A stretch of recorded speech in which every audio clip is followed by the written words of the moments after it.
15h30 et on va commencer tout de suite avec cette attaque au couteau à Villejuif. Tiffaine Piauget, que s'est-il passé? Eh bien, un homme a attaqué dans un parc de Villejuif dans le 94 trois personnes qui ont été poignardées, dont l'une de ces personnes est décédée, on a la confirmation. Une autre de ces personnes est en urgence absolue, une autre victime en urgence relative. L'assaillant, lui, a été neutralisé par la police.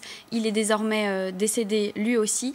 Le secrétaire d'État au ministère de l'Intérieur, Laurent Nunez, est sur place, ainsi que le préfet de police. Pour l'instant, c'est le parquet de Créteil qui est saisi. Attention, donc prudence, ce n'est pas le parquet national antiterroriste qui est saisi pour le moment. À suivre, parce qu'on va essayer d'avoir d'autres précisions avec vous, Yves Lefebvre. Bonjour, merci d'être en ligne avec nous. Vous êtes secrétaire général d'unité SGP Police FO. Est-ce qu'on a des précisions sur les motivations de cet homme, sur le profil de cet homme? Non, aucune précision sur ses motivations, parce qu'on est malheureusement en droit de craindre qu'on a affaire à un cyberterroriste.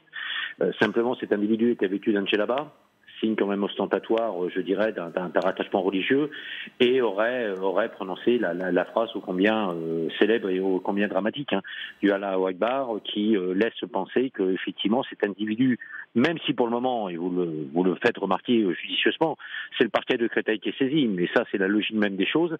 Maintenant, on a affaire à un individu qui poignarde 4 personnes dans un square, enfin dans un jardin public, qui au moment de l'arrivée des forces de l'ordre se dirige vers elles pour tenter de porter atteinte à l'intégrité physique des forces de l'ordre, ce qui implique que mes collègues répliquent immédiatement au moyen de l'armement collectif et de l'armement individuel.